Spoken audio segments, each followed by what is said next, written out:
हिंदी भारती ये बहिर quick made पाठटी तुम मानक बुझेबी तुम्हें मैंने भिडियोटी देख ता सहित तुम जो पाठटी देछि ताको बड़ पाठरे तुम मैंने घरे पढ़वा द्वारा कौन हम तुम जो हिंदी उच्चारण कर बहुत शुद्ध भाव तुम उच्चारण कर सहित मोर भिडियोटी तुम्हें देख पाठटी बुझा चेष्टा कर। पुएकी मेढक अर्थ पुए माने कौन पुओ मेढक माने बेग पुओर बेग तो मैंने जानथिबो जो बेंग पुओ भीतर थे सबुड़े पुओ को निज राज्य बोली भावे आ से भीतर निज को बहुत बड़ बोली माने करे ठीक सेमती पुएकी मेढक ऊपर सेमती किछि जिनिस अछि तास तो किछि शिक्षणीय जिनिस मध्ये अछि ता सब हमें पढिबा पढले तुम माने बुझि पाइबो देखो पढिबो पढि तुम माने बुझाइ दोछि। अनुपम भुवनेश्वर में रहता था। अनुपम बोली गोटे पिलाटी थिला जे कि कोन कोन रहे भुवनेश्वर में रहता था से भुवनेश्वर रहे।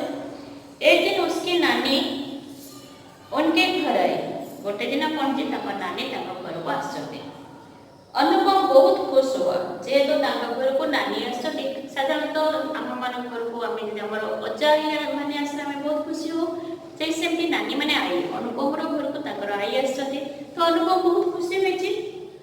अनुपम बहुत खुश हुआ उसने नानी के पाँव छुए बड़े लोक मैंने आम घर को अतिथि आसले आम पाद छुई प्रणाम करूँ ठीक से अनुपम कौन कर नानी पाद छुई पाद छुई प्रणाम कर नानी भी बहुत खुश हुई नानी अनुपम जो प्रणाम कर नानी बहुत खुशी होती। रात को नानी ने एक अच्छी कहानी सुनाई राति कौन नानी गोटे भल कहानी सुनी रात को नानी ने एक अच्छी कहानी सुनाई बोली नानी की कहानी कहला सुनो हमारे गांव में एक बहुत बड़ा कुआं है ताको गांव में गोटे बहुत बड़ा कुआं गोटे थिला उसमें 4-6 मेढक रहते थे से कुआं रे 4-6टा बेग रहते दिन रात उछलते कूदते और डर डर करते थे से 4-6टा बेग कौन करथले कुआं भीतर रही कि दिन राति सब कुआड़े डिया कूदा करके डर डर शब्द मध्य करथले वे मानो कोई के मालिक बने हुए थे माने एमती भाव जेमते से भावुले कोन से माने होतनी कोर मालिक भाबे कि दिन राति से को भीतर या कोदा करी टटर आवाज करथले ओए उद्यमी और शरारती हो गए थे सब माने कोने डिया कोदा करी बहुत शरारती माने बहुत दुष्ट उद्धम उद्धत और दुष्ट मध्य हो जाइथिले।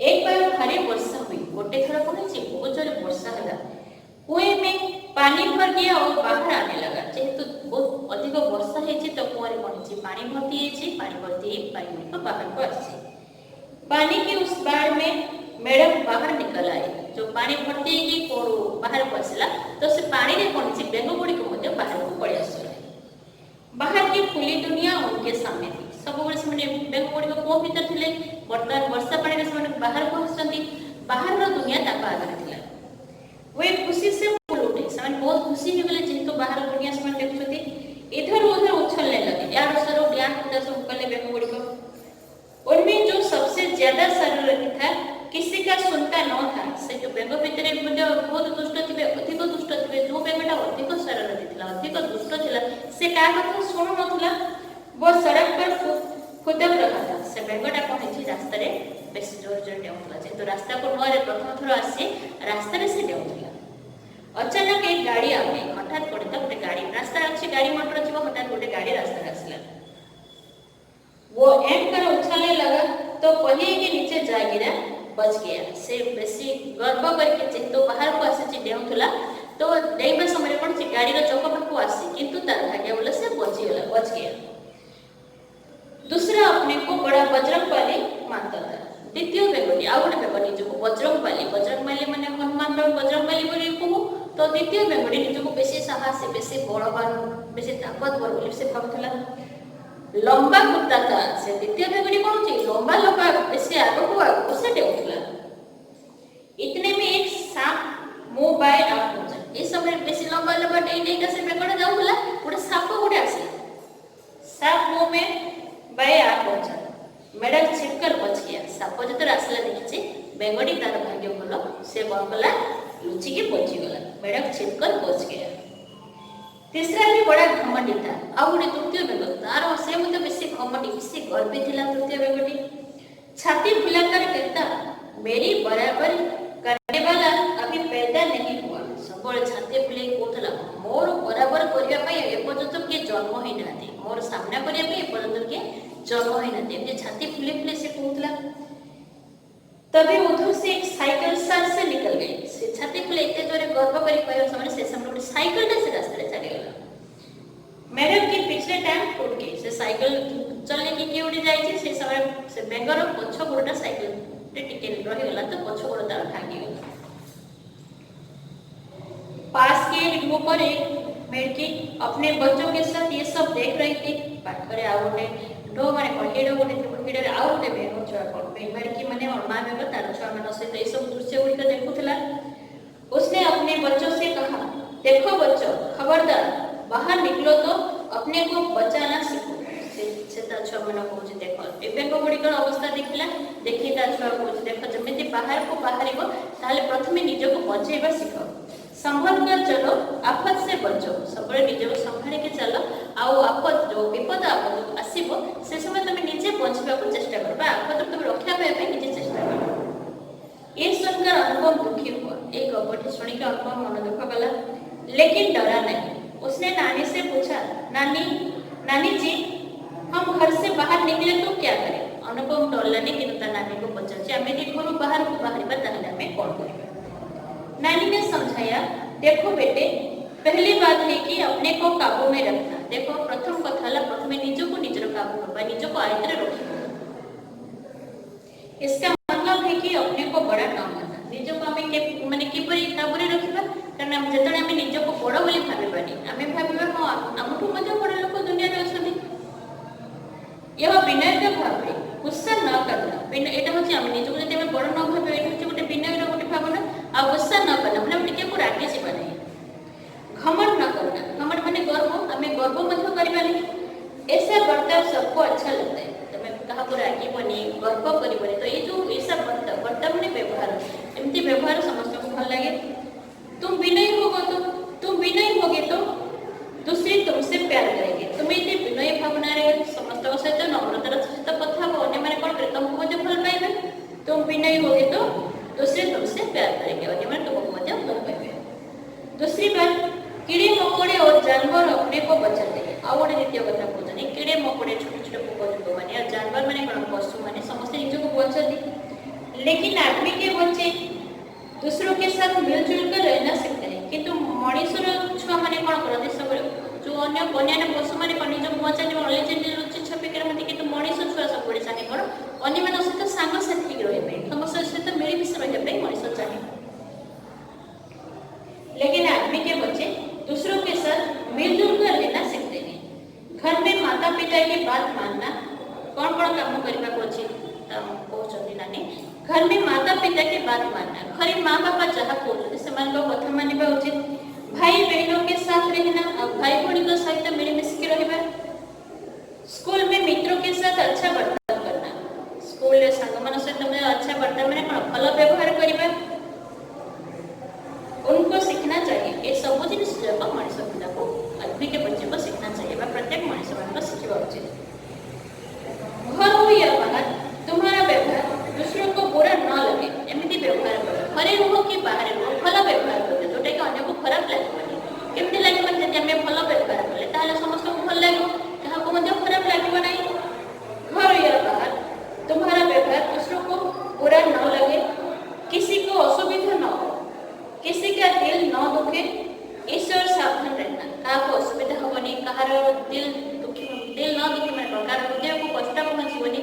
ये सब गुड़ाक हमको सावधान रखा उचित, मैं देखी चाहिए हमको व्यवहार करवा उचित, देखी चाहिए हमको कथा उचित।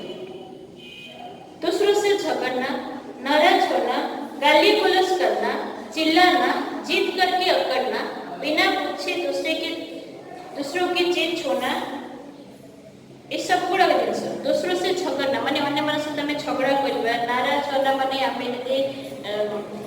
मैं सब रागी जाऊँ नाराज होता, गाली गलौज करना अन्य को गाली करुवा, चिल्लाना सब टिके कथा को चिल्लुवा, जीत करके अकड़ना प्रत्येक जिन भी आम जीत करवा। बिना पूछे दूसरे की चीज छूना माने न पचार के अन्य जिनिस को आम जो छुईबा लगे। दूसरे के काम में दखल देना माने अन्य लोग अन्य व्यक्ति मैंने कौन से काम कर डाकी ना पचार आम जाए दखल दबा, तुम ये कम कहीं कर से काम कहीं कर जैसा आचरण अशिष्ट माना जाता है। ये सब गुड़ाक आचरण ये सब व्यवहार गुड़ाक अशिष्ट बोली माना जाए माने भल खराब आचरण बोली कह भल व्यवहार नुहे बोली समझते भावती। इसका मतलब है अपनी बुरी आदतों को रोकना। यार अर्थ कहते कौन निजर बुरी आदत माने आम जी कौन से खराब आदत अच्छी खराब अभ्यास अच्छे आम अटके रखा। अपने मन और भाव को काबू में रखना जरूरी है। निज मन और भावना को काबू में रखा उचित। यह भद्र व्यवहार कहलाता है। ये सब गुड़ाक व्यवहार मैं बुरी आदत को अटकेब निजर मन और निज भावना को काबू में रख निजर आयत्तर रख सब गुड़ाक भद्र व्यवहार बोली कहे। अनुभव बोला इसलिए हमें स्कूल में कई बातें सिखाते हैं। अनुभव कहला कौन ये आपको स्कूल में किसी कथा सिखा जाऊँगी जोर जोर से नहीं बोलना चाहिए। हमको स्कूल में कौन सिखा बेस बड़ पार्टी करके आमको कथा उचित नुहे बोली सिखा जाऊँगी। बड़ और गुरुजनों का सम्मान करना आम बड़ जो मैंने बड़ आम जो मैंने गुरुजन आमको कौन आम कर्तव्य है से सम्मान करवा। बड़ और गुरुजनों का सम्मान करना बड़ लोक गुरुजन मान सम्मान करवा उचित। सहपाठियों से सौहार्द भाव रखना आम सहपाठी मैंने आम सहित जो मैंने पाठ पढ़ुं सहित भल व्यवहार रखा उचित।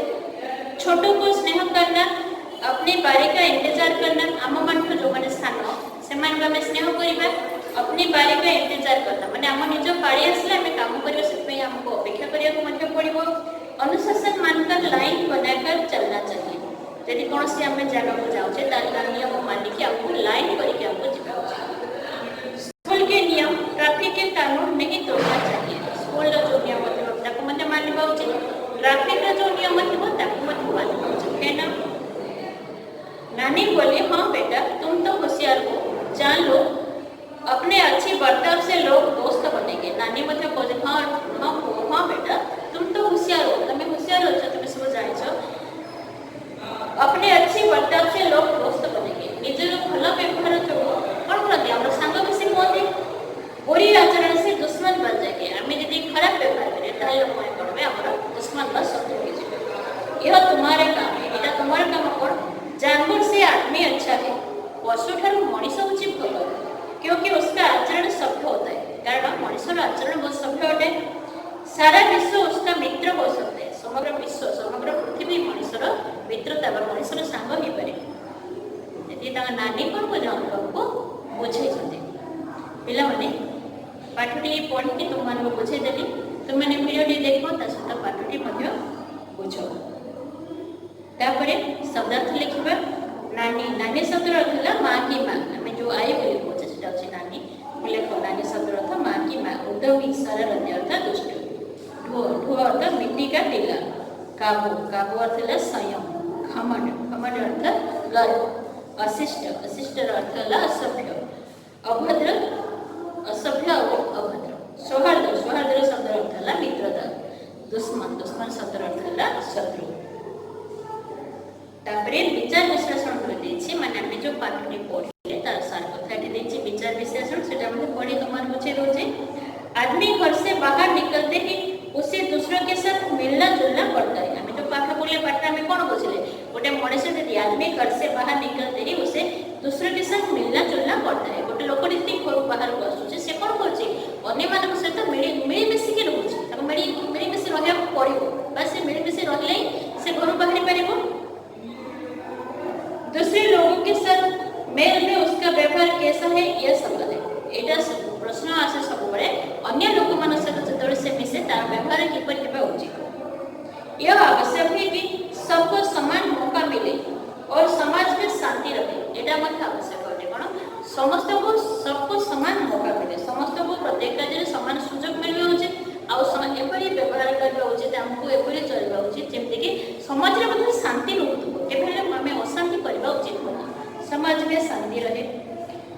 सभी का आचरण भी अच्छा होना चाहिए।